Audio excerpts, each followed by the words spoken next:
Magandang araw sa inyo. Bago natin simulan ng kwento, isang babala muna. Ang storya na ito ay may kasamang nakakadistorbong mga detalye. Kung madali kang maapektuhan, maaring hindi ito para sa iyo. Pero kung handa ka sa isang madilim at tunay na misteryo at trahedya, manatili ka dahil itong kwento ay siguradong mag-iiwan ng marka sa isipan mo. Kaya kung bago ka pa dito, i-like mo na, i-subscribe at i-turn on na rin ang notification bell para updated ka sa mga susunod naming uploads. Umpisahan na natin. Noong August 2016, mainit at maalinsangan ang panahon sa O'Fallon, Missouri. Isang tipikal na araw sa isang tahimik na subdivision kung saan makikita mo ang malilinis na bakuran, maayos na lansangan at mga kapitbahay na abala sa kani-kanilang gawain. Ngunit sa araw na ito, sa isang ordinaryong bahay sa Little Brave Drive, isang pangyayaring ikagugulat hindi lamang ng komunidad, kundi ng buong Amerika ang magaganap. Sa gitna ng lahat ng ito ay isang babae, si Pamela Hupp. Sa unang tingin, isa lang siyang simpleng may bahay, isang ina, isang kaibigan. Ngunit sa ilalim ng imaheng ito, nakatago ang isang madilim na katotohanan na dahan-dahan ng lumalantad. Kabataan at buhay pampamilya. Si Pam ay ipinanganak noong 1958, lumaki sa Missouri, at sa kabataan ay kilala bilang masayahin at aktibong estudyante. Isa siyang cheerleader, gymnast at maraming kaibigan. Ngunit sa edad na 17, nabuntis siya at kinailangan ng iwan ang buhay ng isang tipikal na teenager. Maagang pumasok sa responsibilidad ng pagiging asawa at ina. Pagkatapos mabigo ang unang kasal, nakilala niya si Mark Hupp, isang dating baseball player sa minor leagues na naging karpintero. Pinagsama nila ang kanilang kakayahan at nagsimulang bumili at magbenta ng mga bahay na siyang naging pangunahing pinagkukunan ng kita ng pamilya. Sa kabila ng tila maayos na buhay, maraming nagsabi na may kakaibang ugali si Pam. Mahilig siyang manipulahin ang mga tao at kontrolada ang halos lahat ng bagay sa kanyang paligid. Ngunit dahil magaling siyang magpakita ng mabuting imahen, hindi ito agad napapansin ng mga taong nakapaligid sa kanya. Pagkakaibigan kay Betsy Faria. Noong 2012, nakilala niya si Betsy Faria. Bata pa si Betsy, masayahin at may 2 anak. Sila'y naging magkaibigan, lalo na nang magkasakit si Betsy ng breast cancer noong 2010. Madalas na si Pam ang nag-aasikaso kay Betsy, sinasamahan sa chemotherapy at nagiging sandigan niya sa mahihirap na panahon. Ngunit, ang pagkakaibigang ito ay nagkaroon ng kakaibang direksyon. Sa huling buwan ng buhay ni Betsy, biglang idinagdag ang pangalan ni Pam bilang nagapagmana ng $150,000 na life insurance policy. Kahit mismong pamilya ni Betsy ay nagtaka, bakit hindi ang kanyang mga anak ang nakalagay, kundi si Pam? At noong December 27, 2011, natagpuan si Betsy na walang buhay. May 56 na saksak sa katawan. Ang asawa niyang si Ras Faria ang natagpuan sa tabi, halos hindi makapaniwala. Ngunit, imbes na paniwalaan, siya ang pinagbintangan. Paghatol kay Ras at ang pagbaliktad ng kaso. Sa paglilitis, ginamit si Pam bilang pangunahing saksi laban kay Ras. Inilirawan niya si Ras bilang marahas, may problema sa relasyon at kaya raw nitong patayin si Betsy. Sa kabila ng kakulangan ng ebidensya, nahatulan si Ras at ikinulong ng habang buhay na walang posibilidad ng parole. Subalit, makalipas ang ilang taon, lumabas ang mga bagong ebidensya. Natuklasan na hindi man lang siniyasat ng pulisya ang bahay ni Pam na huling nakitang kasama ni Betsy. Sa 2015, muling binuksan ang kaso at si Russ ay napawalang sala. Para kay Pam, ito'y isang malaking dagok. Ngunit imbis na magmukhang nasangkot, pinilit niyang ilihis ang atensyon. Sabi niya, baka paghigantihan siya ni Russ at baka siya ang sunod na puntiryahin. Mahiwagang pagkamatay ng ina. Ngunit bago pa man ang sumunod na trahedya, may isa pang pangyayari.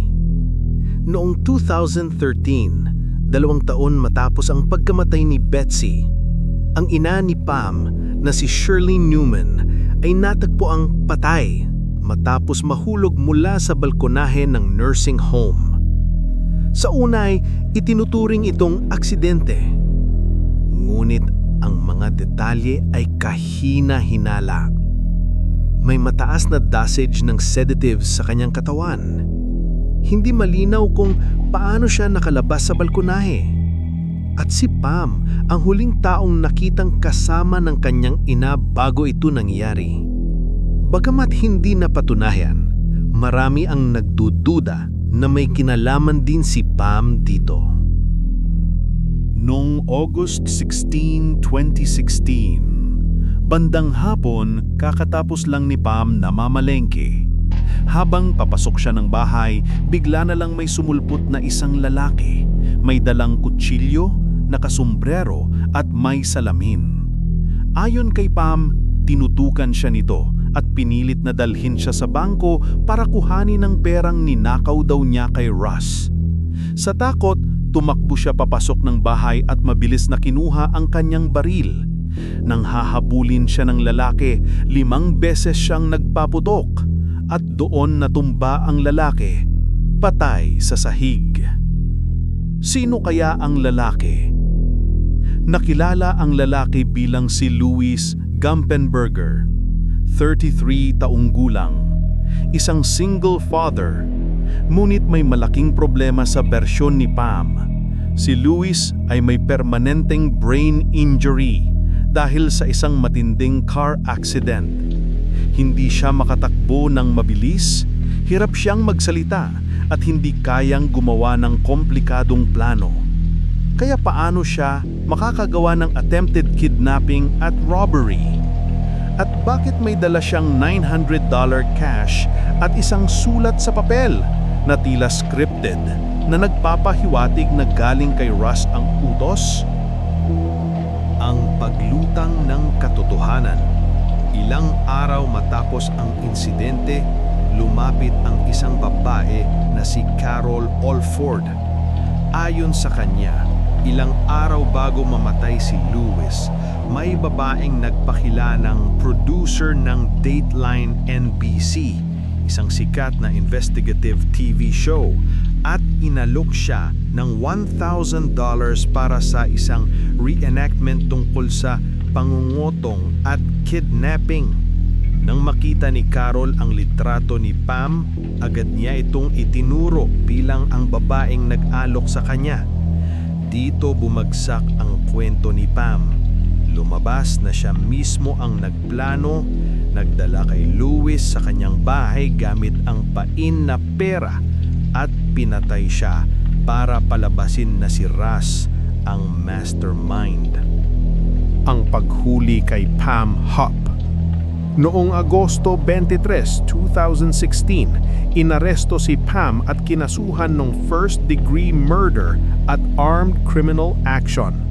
Habang nasa kustodya, nagtangka pa siyang saktan ang sarili.